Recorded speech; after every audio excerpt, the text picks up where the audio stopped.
هذا كتاب أنزلناه مبارك فاتبعوه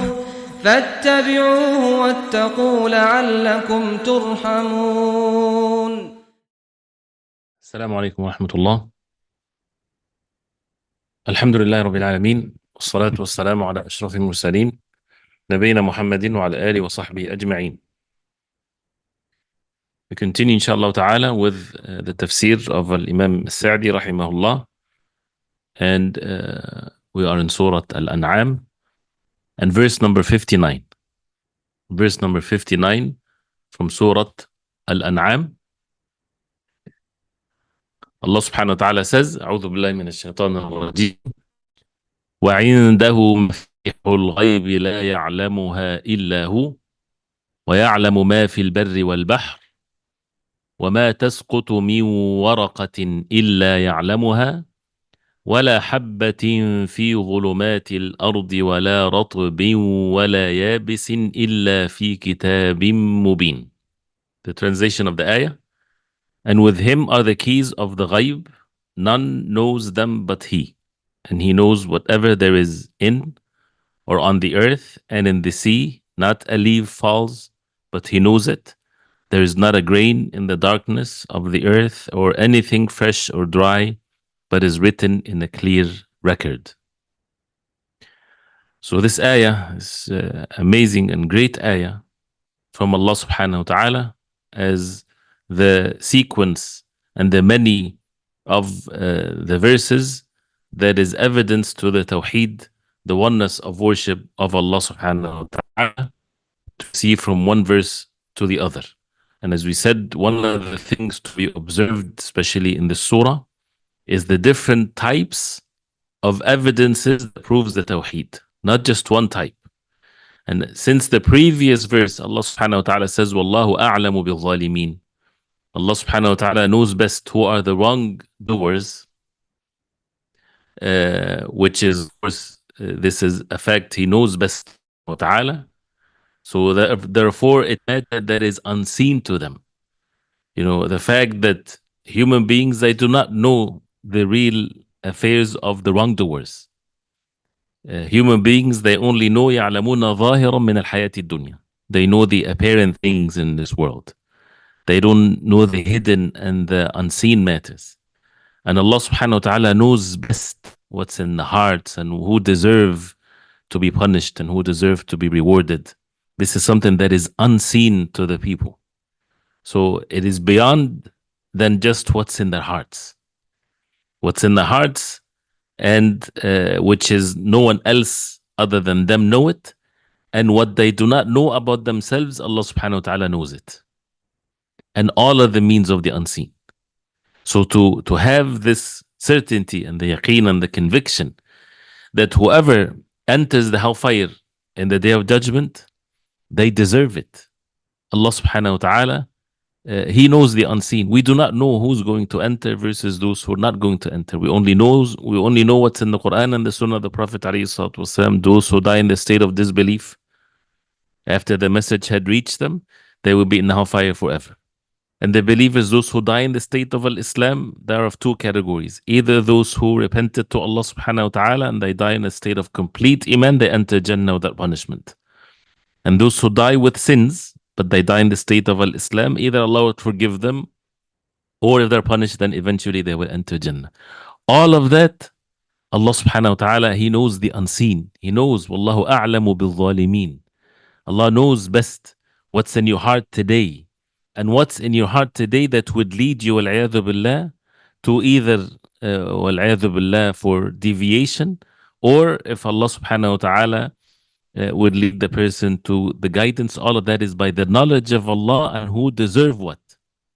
And of course, more than just that, everything that is unseen. So because when we talk about al-ghaib, some people, they think only of al-ghaib as what's in the hereafter and the creation of Allah that is unseen, like the angels and so on.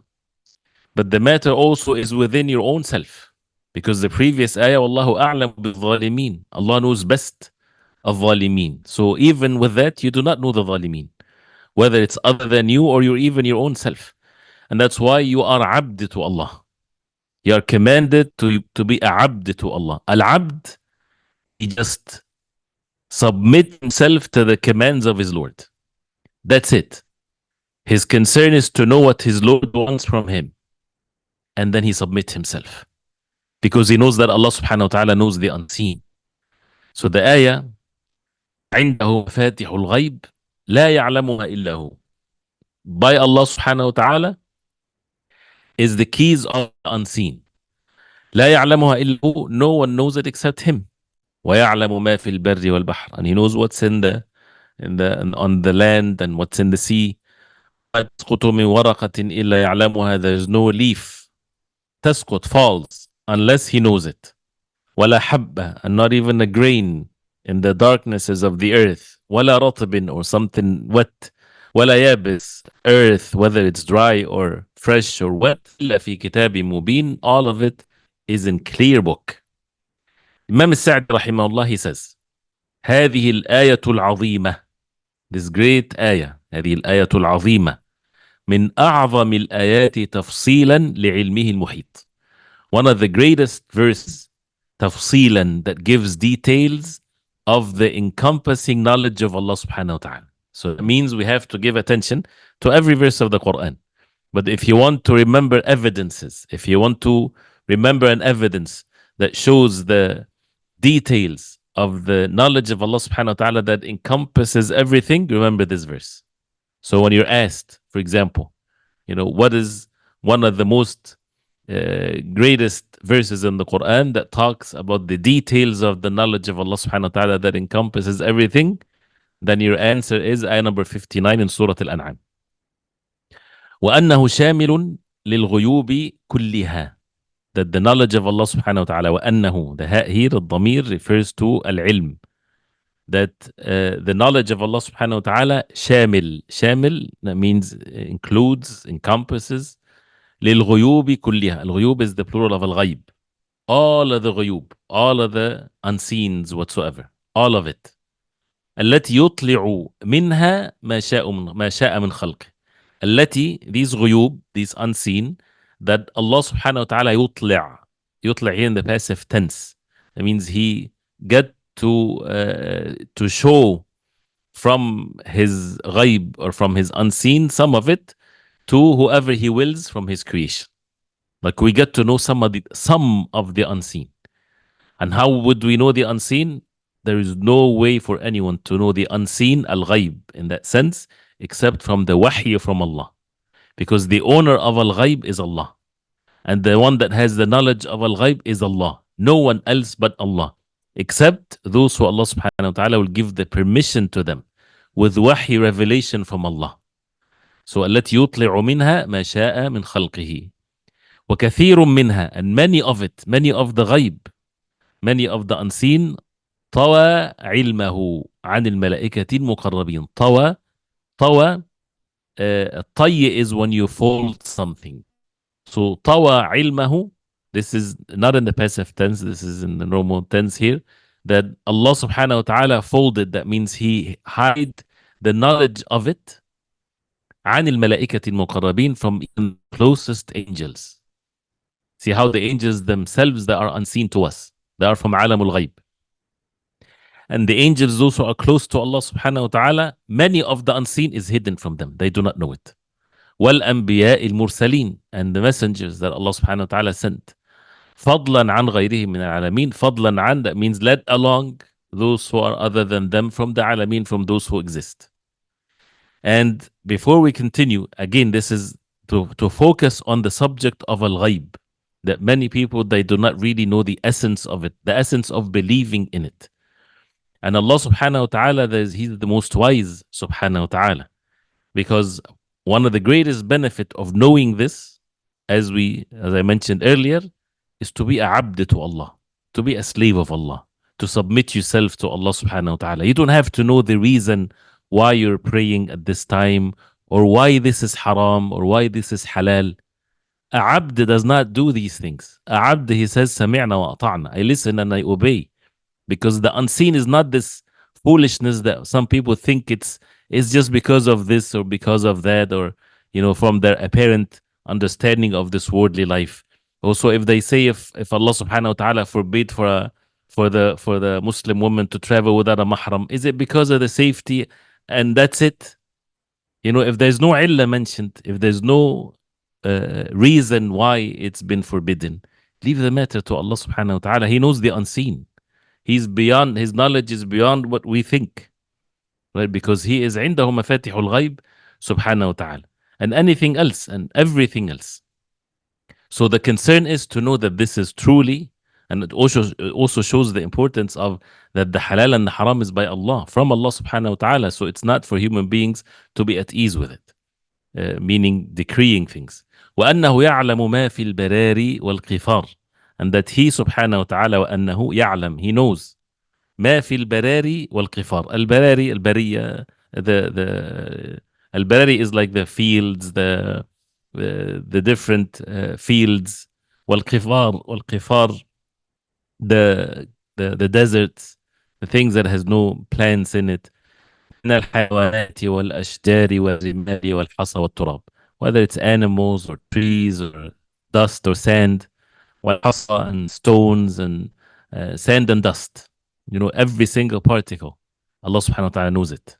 وما في البحار من حيواناتها, and what's in the seas from its animals and معادنها and the minerals in it, and وصيدها and whatever is hunted or fishes and things like this. وغير ذلك, and other than that, مما تحتويه أرجاؤها. أرجاؤها, the sides of it, all of the what it contains, and everything that it's in it. ويشتمل عليه ماؤها, and also including its water. Everything is, whether it's in the sea, whether it's on the land, everything Allah subhanahu wa ta'ala knows it with every detail.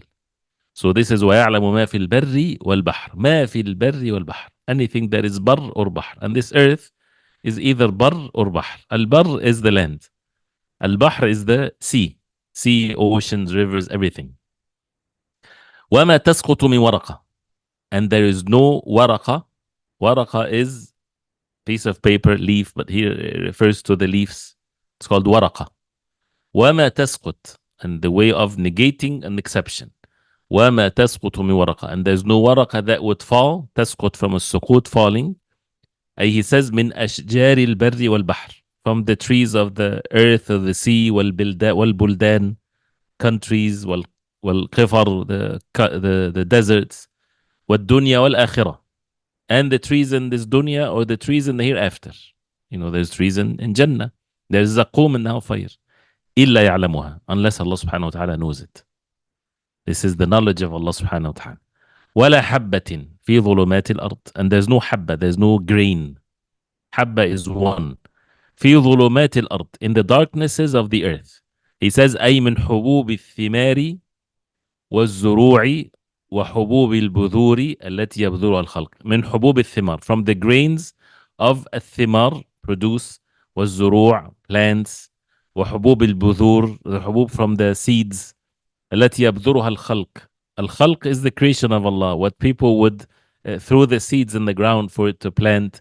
وبذور النوابت البرية, the different types. You know, if you study the signs of plants, whatever signs, you have the details, and the more you study, the more that you get to know things that other people do not know. All of the different meanings of this and all of the seeds there.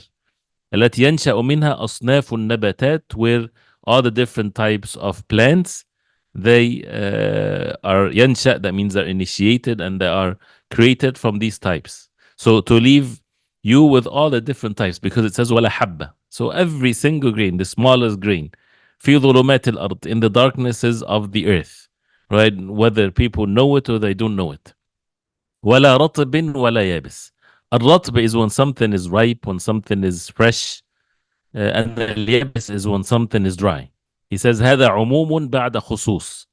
This is عموم. This is in general after what's mentioned as specific. So the habba is very specific. Now رطب ولا يابس is more general. So this is also the ways of the Quran. Sometimes specifics are mentioned and then it falls into major categories are mentioned afterwards, or vice versa. All of that إلا في كتاب مبين, unless it is in clear book. What is this clear book? وهو اللوح المحفوظ. This is the protected tablet, اللوح المحفوظ, the thing that Allah subhanahu wa ta'ala, He wrote in it everything that is going to be to the day of judgment, and no one knows what's in اللوح المحفوظ, not even angel Jibreel عليه السلام. هو اللوح المحفوظ قد حواها واشتمل عليها, it's included in it, right? It contains in it.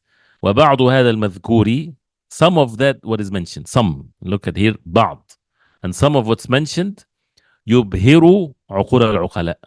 يبهر, that means makes the عقول, they makes the intellect and the reason of the عقلاء, or the people of intellect, become astonished. They cannot comprehend it.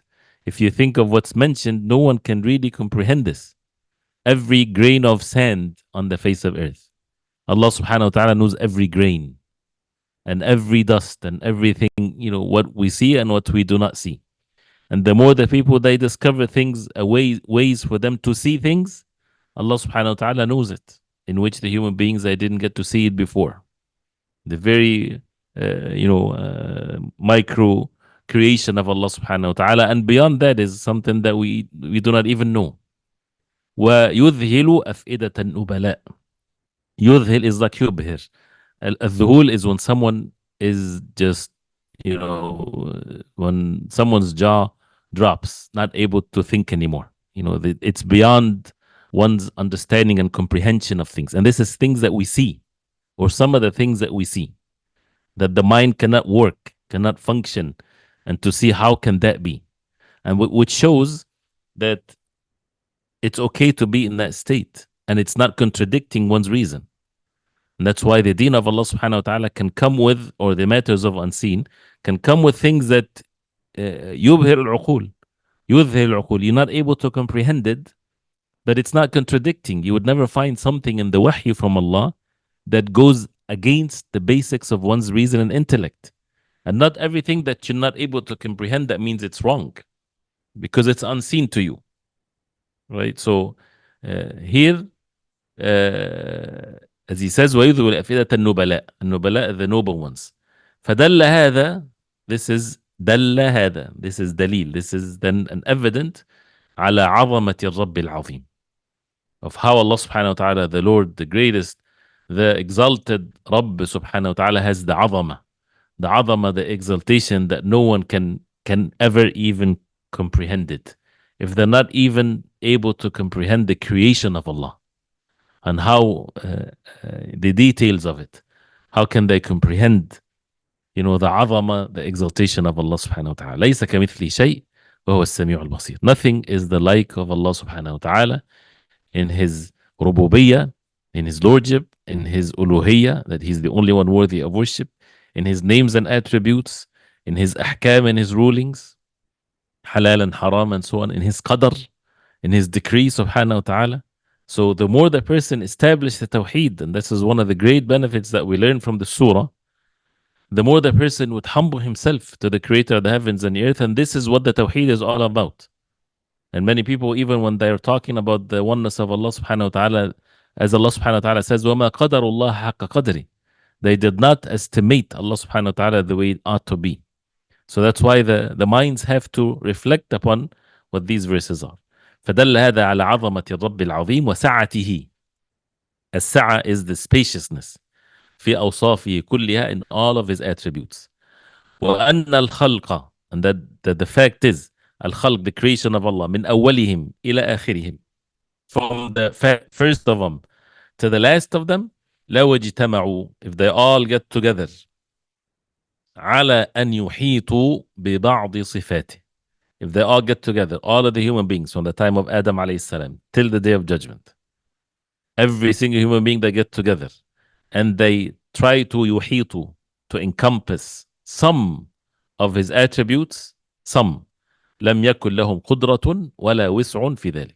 They won't have any قدرة, they won't have any competency, any power or ability, spaciousness in doing so. فتبارك الرب العظيم. So praise be and exalting is Allah subhanahu wa ta'ala, the Lord, the greatest subhanahu wa ta'ala, al-wasi', al-alim. These are the names of Allah. The most spacious subhanahu wa ta'ala, the all-knower, al-hamid, the one that deserved the perfect praise, Al-Majid, from Al-Majd, from Al-Azama, from exaltation and perfect praise. Al-Shahid Al-Muhit, the one that witnesses over all things. Al-Muhit, that he encompasses everything. وَجَلَّ مِنْ إِلَهٍ. وَجَلَّ also, جَلَّ جَلَالُهُ subhanahu wa ta'ala, he's above all, he's the exalted subhanahu wa ta'ala.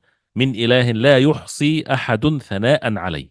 No one can count the praise, his praise subhanahu wa ta'ala. And this is, as we know, the dua of the Prophet alayhi salatu wasalam, that is there any, if there anything from the human being that they can praise Allah subhanahu wa ta'ala, is in a way that they would acknowledge and confess that they're not able to perfectly praise Allah subhanahu wa ta'ala. This is when they recognize that no one can encompass even that.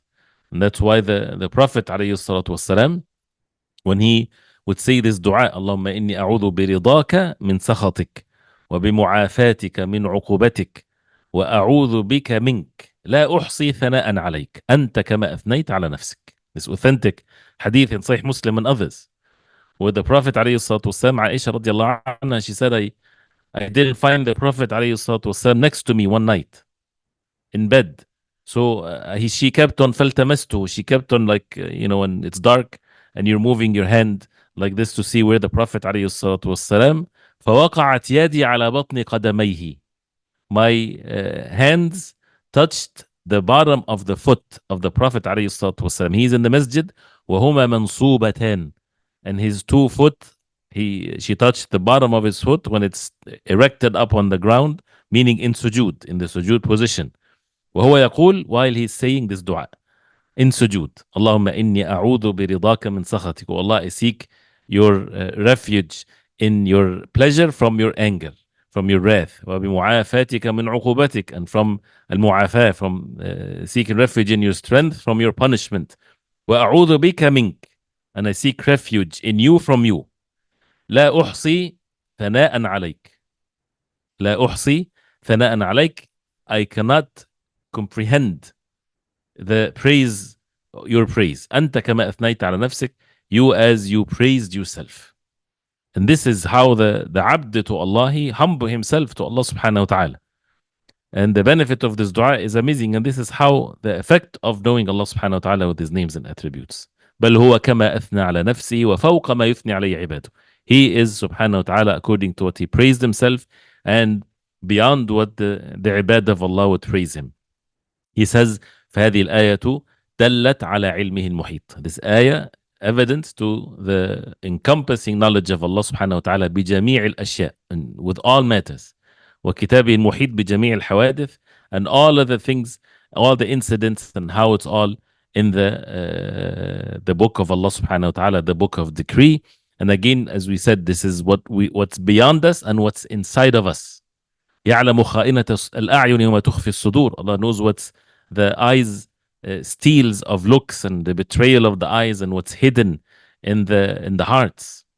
Right? So this is all by Allah subhanahu wa ta'ala. And the Prophet alayhi salatu wasalam, he mentioned this mafatihul ghaib, which is 5 mafatih of al-ghaib, 5 keys of the ghaib. No one knows it but Allah. إن الله عنده علم الساعة, the knowledge of the hour, as it's mentioned in Surah Luqman. وينزل الغيث, and he brings the rain. ويعلم ما في الأرحام, and he knows what's in the wombs. وما تدري نفس ماذا تكسب غدا. What every soul would no soul knows what it's going to earn tomorrow, and no soul would know in whatever land it would die. إن الله عليم خبير. He's the all-knower subhanahu wa ta'ala, the one that is well acquainted of his creation. So and you think of these details, and now, for example, if you're in the fall time, you know when you see the wind blowing, it's not the wind that is blowing, it's all by the actions of Allah subhanahu wa ta'ala. And whatever leaf departs, leaves detached from the tree, this is by the knowledge of Allah. That one particular leaf, and where it flies in the air, and where it lands on the earth, and whoever takes it away, or whatever it decays, all of that by the knowledge of Allah, and it's already recorded. Everything is there by Allah subhanahu wa ta'ala. So therefore, as you see with the verses, these are evidences. It's not just for people to say, yes, sure, but rather it's a matter of belief that requires for the hearts to act as a result of this, and it requires for the actions, for the physical body to act according to this. And this is the details of Al-Iman, and this is how the evidences of the Tawheed. I ask Allah subhanahu wa ta'ala to make us among those who humble themselves to Allah subhanahu wa ta'ala and to be among the people of the Quran. I will stop here inshallah because of the time again. If you have any quick questions, we can go through them inshallah. And inshallah, when the time becomes longer, we can spend more time inshallah. First of all, the attendance code is Al-Hakim. Al-Hakim Al-Alim. Al-Hakim Al-Alim, the all-knowing, the all-wise, subhanahu wa ta'ala. How does faqih when not to look for the reason of rulings? Again, this is what is being mentioned here is for the admonitions of the heart.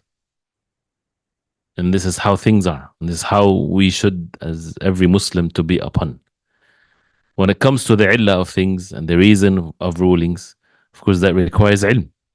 And the ulama, may Allah subhanahu wa ta'ala have mercy upon them, when they looked into the illah, or the reason why the ruling is initiated, it's to make sure that since the deen encompasses everything and everything is covered, is when things are not mentioned with every detail of it, we have the foundations of it.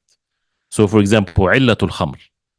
What's the illah of the khamr or the intoxications or the wine is forbidden? Because of the covering of one's aql, right? And the nusus, and that is very clear, and it's clear in the Quran and the Sunnah, the Prophet ﷺ, this is the illah of it. So therefore, we don't need to have nusus or text in the Quran and the Sunnah that forbids the different types of intoxications. It's already given by the category of anything that comes into the category of a khamr, then it's forbidden. So you don't need a new evidence for it. And this is a clear example. And that's why some of these things that we have the illah of it, some of it, if we don't have the illah of it, and this is again for the people of knowledge, then the matter is to be, of course, whatever is mentioned as haram specifically, then we don't need to find the illah for it. The illah for it is that the Prophet ﷺ said it. But to know the illah for it for other rulings, right, for other rulings, if it applies the same thing, then for al-qiyas, for other things, then yes.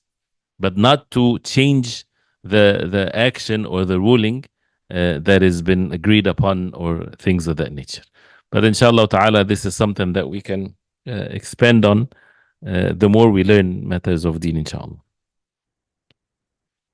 طيب, barakallahu fikum wa jazakum Allahu khairan. And inshallah ta'ala we'll continue tomorrow, inshallah.